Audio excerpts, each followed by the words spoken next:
What's up YouTube, Dale here from Zephyr, and today I'm bringing you a test and combo video for Dark Worlds. Now this is taking the deck into the current format of December, moving into January as well, as keeping into account this most competitive version, which to me is utilising the Fiendsmith cards. So I thought I'd do this test and video to show you how this deck operates with those cards involved, and how it can be very aggressive, very defensive, and cause your opponent a lot of issues in the upcoming format. So with this video, I'm going to show you a test stand going first and a test stand going second with commentary on top, giving you as much in-depth knowledge as possible to show you all the different avenues the deck can go down and the different type of plays that you can make with the randomized hands. So with all of that out of the way, please smash that like button, hit that notification bell and subscribe so you don't miss out on any more upcoming content. After a very decent shuffle and a good old cut, our starting hand of 5 will be 1, 2, 3, 4, 5.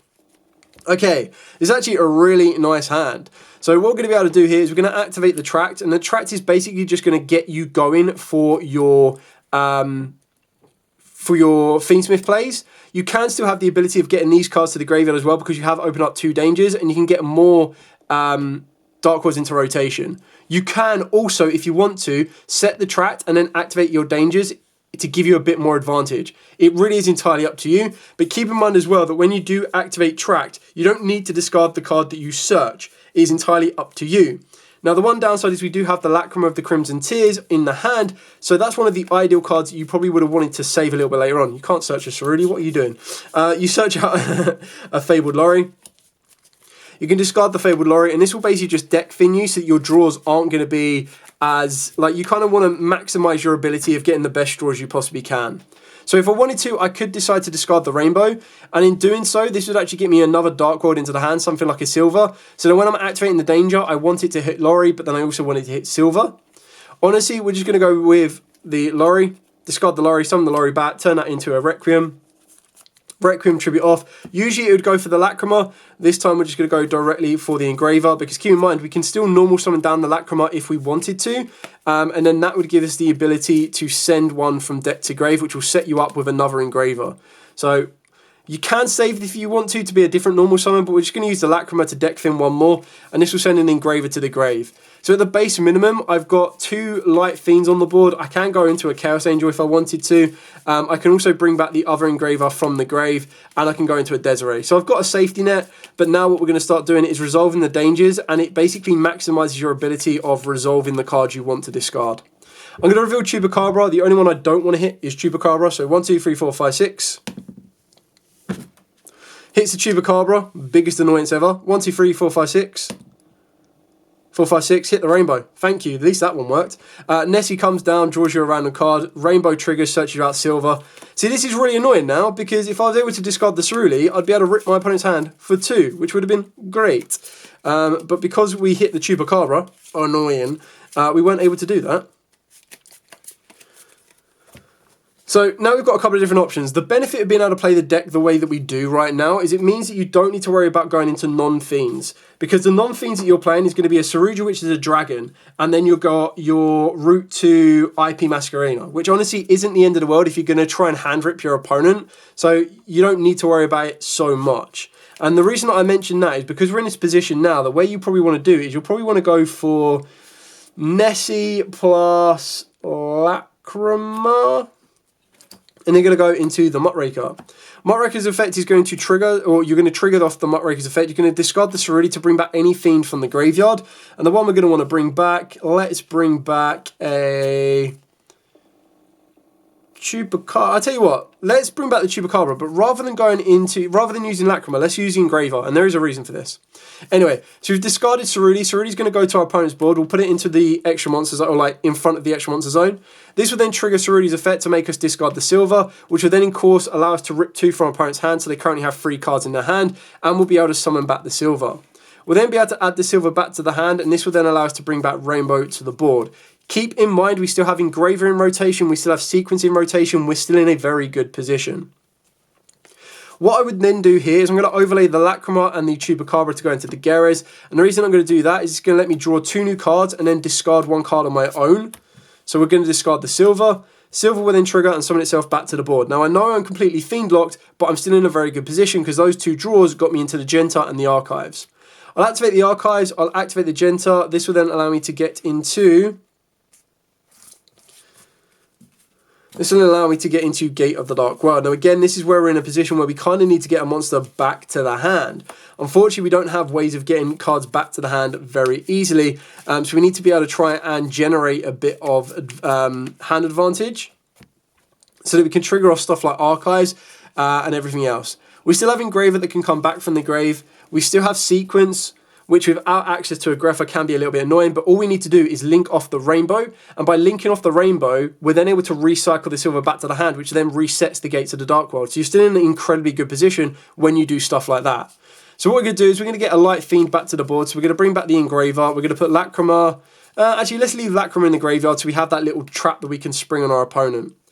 Then if we get rid of the rainbow plus the Engraver, this will then let us get into Sequence. You can then return silver to the hand by bringing rainbow back to the board.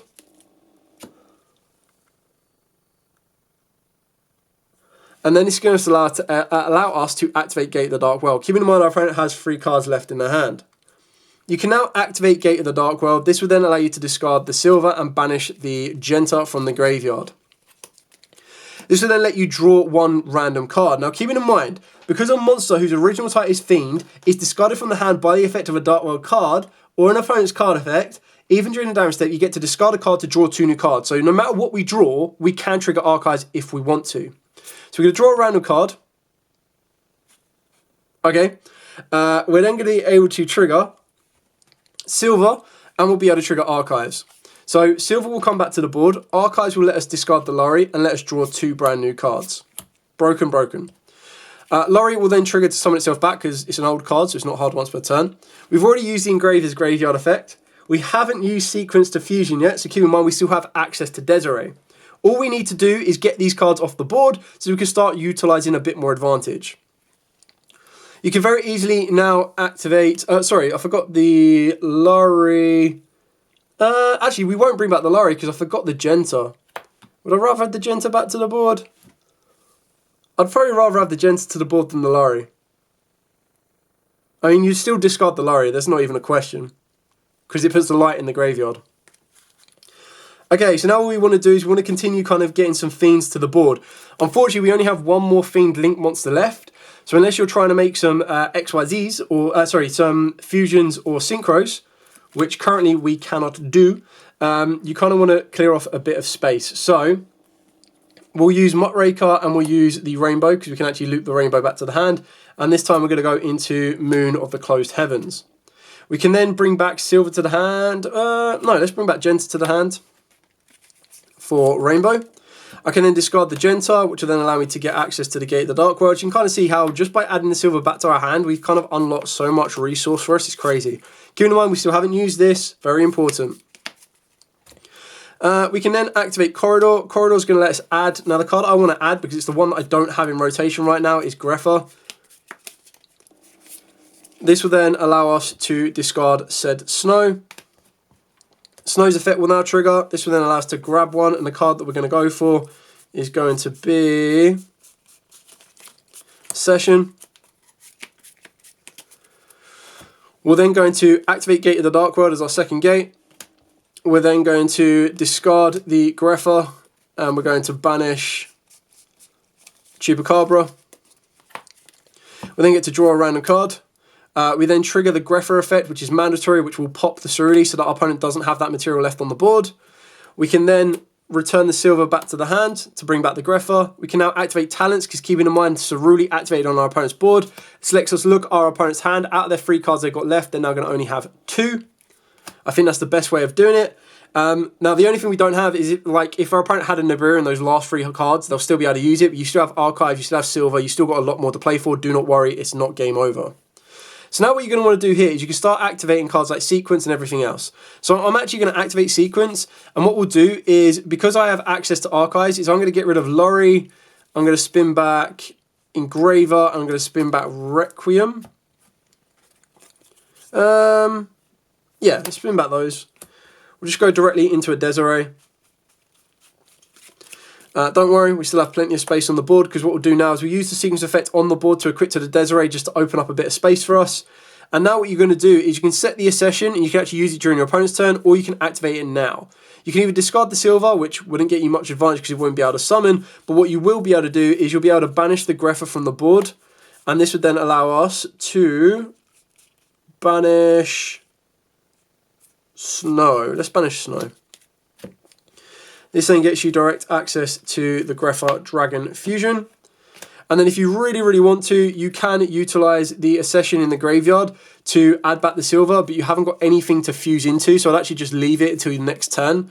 I don't think you get much of a benefit. Like, just hold it back. There's no need to rush. So now what your opponent's got is your opponent's got 2 cards left in the hand. They're going to draw for turn, which means they've got 3 cards left in the hand. You're going to be able to answer one of them with Grepher Dragon. You're going to be able to answer the other one with Desiree. The only weaknesses we've got is these 2 on the board. But even then, you probably want to keep Desiree in attack, because if it does come back to you, what you do is you draw for turn, and then you go straight into the battle phase because you have to skip your first main phase 1. You've got 35 there because Gates is buffing it. You've got 33 there, and then of course you're going to have 28, 31 there, and it obviously can't be targeted. So that'll then pretty much get you the game. That's the only benefit of adding back the accession, is it puts you a silver on the board. That's basically it. So there's a couple of different options there. It really was up to you depending on the type of plays you wanted to make. The only issue is that we had to fiend lock ourselves a little bit earlier than we would have wanted to.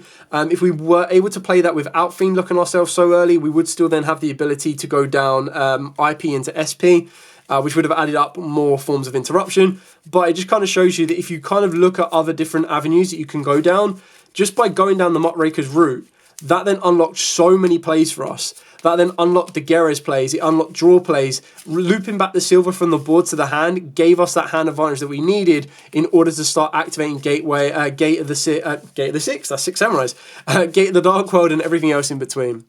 So that was the first test hand. Now what I'm going to do is I'm going to shuffle up and we're going to go second. I'm going to show you the aggression behind it. As you already saw, the deck can definitely pump out some very strong monsters onto the board.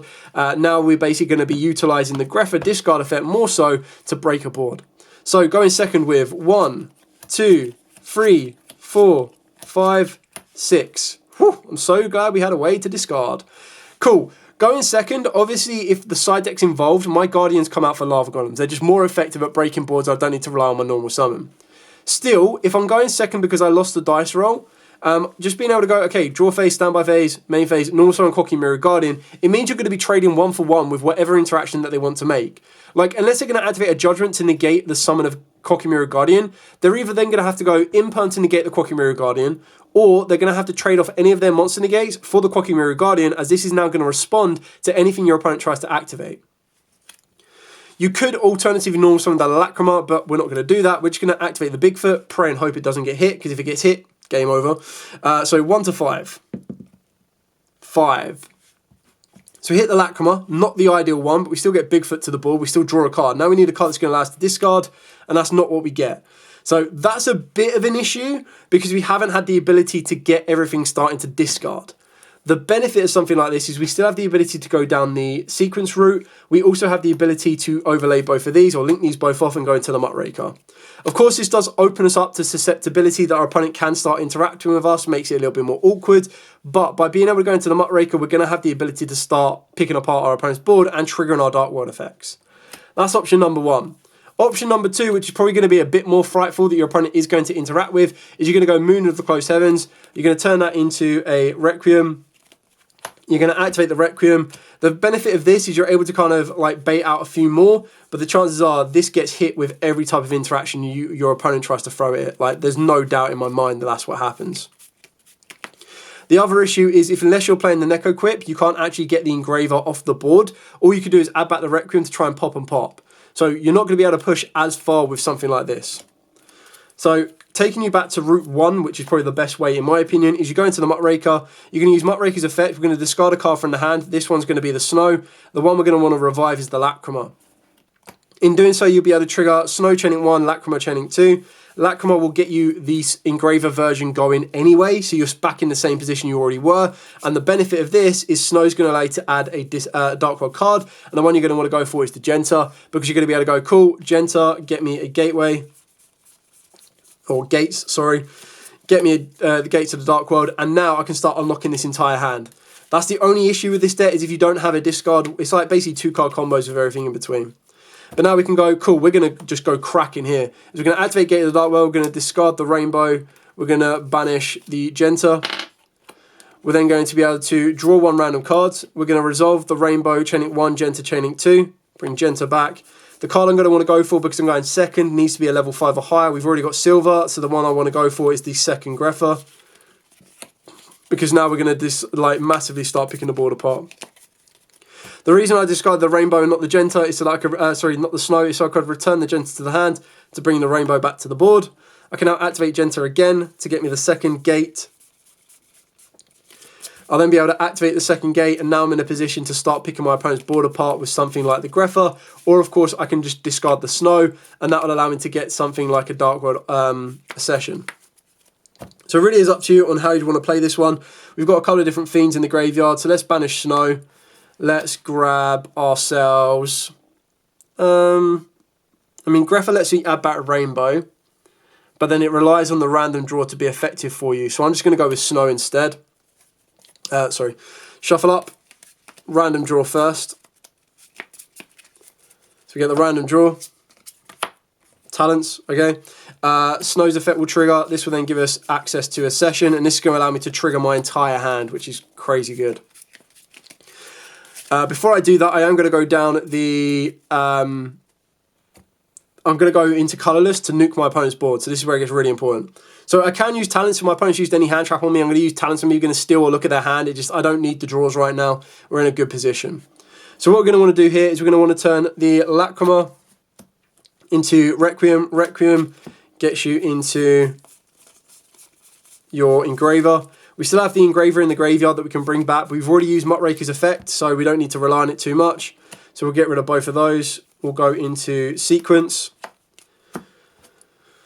Sequence effect, you need 2 fiend monsters of the same attribute, which is very easily done. And the reason you want to do that is you want to work your way into the Aerial Eater. So we're going to put back the Muckraker, and we've got to put back another Dark, so we'll put back a Snow. So these 2 go back. You go into the Aerial Eater. Aerial Eater's effect will trigger. This will allow you to send a fiend from deck to the grave, and the one you want to send, just so you can get into colourless, is Visago. So you're going to send Visago from deck to the grave. Keep in mind we haven't used Engraver's graveyard effect yet. You don't really need to worry about doing the Engraver effect because we're about to nuke our opponent's board anyway, but if you need to bait out a threat, then you would do it. Now what we're going to do is we're going to activate the Accession. We're going to discard Greffa, Greffa. So, you don't even need to discard both the Greffas, to be completely honest, actually. I'll keep a Greffa in the hand. I don't even need to discard the Greffa. I'm just going to banish Visago. We'll discard the Silver. We'll discard 1 Greffa. We'll banish the Genta. And that's it. Okay, so we've discarded 2 and we've banished 2, which means we make a 4K colourless. This will then trigger a chain of events. So you'll go Training 1 Greffa as it is mandatory. You'll also go Chaining 2 Silver, which is also mandatory, and then Chaining 3 will be colourless. So if it's Fusion Summon, you can destroy all cards your opponent controls. So this will then allow you to destroy all of your opponent's cards. You also still need to mandatorily trigger the Greffa, even if your opponent doesn't have a card left to destroy. You'll then be able to summon back the Silver. You can then return the Silver to the hand for your Greffa.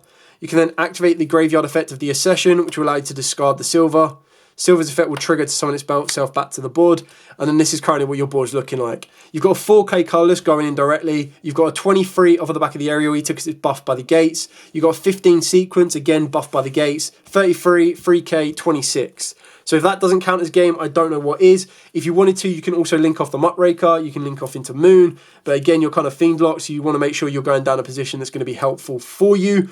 But other than that, you're, nothing more happens here.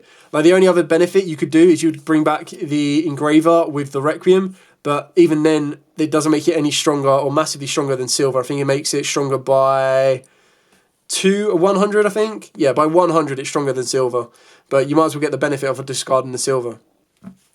But if you wanted to keep the Accession for your opponent's turn, because maybe you can't complete an OTK because let's say they drop a Battle Fader, then what I would do is you would use the Accession to get it back from the graveyard by discarding the Greffa to get this back to your hand. And then what you would do is you'd hold back the silver if you wanted to. You could even hold back the grapho, it doesn't make many difference. You'd bring back the engraver, bring back the requiem effect to try and send one of your opponent's cards. I mean, maybe they've got a card that couldn't be destroyed by card effects, you send it instead. And then what you do is you basically sit here, you set the accession. During your opponent's turn, you activate the accession. This will then allow you to banish the grapho from the graveyard. And then this will allow you to discard the silver. Actually, you need to banish the grapho from the board. So you banish the grapho from the board, keep this in the graveyard, discard the silver. And then this would allow you to go into the grapho. The only issue is you wouldn't have a card to discard for the grapho, but the idea is you'd probably flip it the other way around, so you keep the grapho in the hand so that you discard the grapho, and then the accession becomes a pop because you discard the grapho and it does that job. But the idea is that like this should be enough to clear game. You've had a board wipe, you've got to send if you desperately need it. You don't even need to go down this route, you just go down with OG grapho and just finish the game off.